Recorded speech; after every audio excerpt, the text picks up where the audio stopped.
যে কারণে বাংলায় এসআইআর সেটা সফল হবে না যদি না বাংলায় এসআইআর না হওয়া নিয়ে এবার বিরাট মন্তব্য করে বসলেন দিলীপ ঘোষ।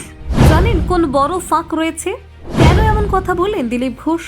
বাংলায় ভোটের প্রস্তুতি তুঙ্গে, এসআইআর শুরু নিয়ে চূড়ান্ত জল্পনা। 7টা মাস বাকি বিধানসভা ভোটে, এবার কি ঘোষণা হবে ভোটের নির্ঘণ্ট? এসআইআর শুরুতেই গরম রাজ্য রাজনীতি, নজর এখন নির্বাচন কমিশনের দিকে। ভোটের আগে বাংলায় এসআইআর, ডেপুটি নির্বাচন কমিশনের সফর ঘিরে চাঞ্চল্য তুঙ্গে।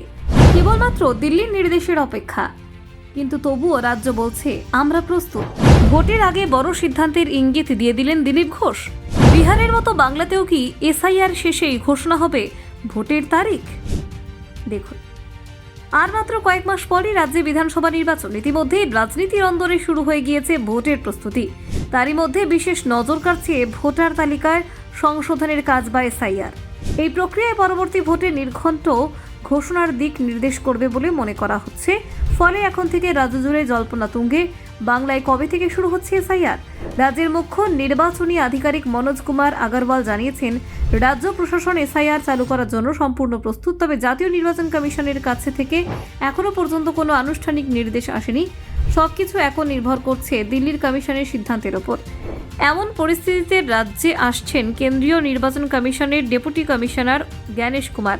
তার এই সফরকে ঘিরে রাজনৈতিক মহলে শুরু হয়েছে নতুন গুঞ্জন। অনেকে মনে করেছেন এই সফর হতে পারে বাংলায় এসআইআর শুরুর পূর্বাভাস।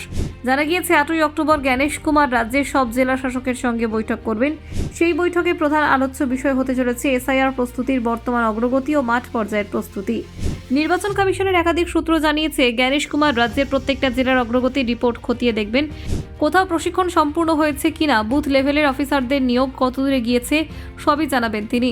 এরপরই নির্বাচন কমিশন চূড়ান্ত সিদ্ধান্ত নিতে পারে এসআইআর শুরুর তারিখ নিয়ে।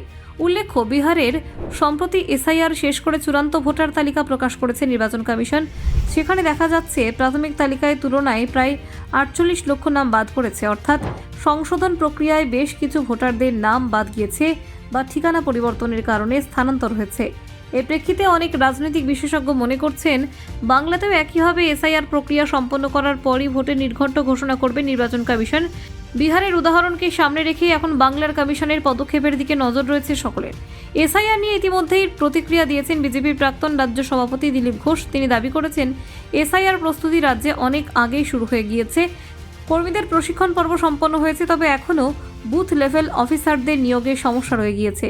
দিলীপ ঘোষের অভিযোগ, রাজ্য সরকার বুথ লেভেল অফিসার হিসেবে সিভিক ভলেন্টিয়ার বা দলের ঘনিষ্ঠ লোকেদের বসাতে চাইছে। এ বিষয়ে বিজেপি একাধিক জায়গায় প্রতিবাদ জানিয়েছে বলেও তিনি জানান। Bureau report, news prime Times.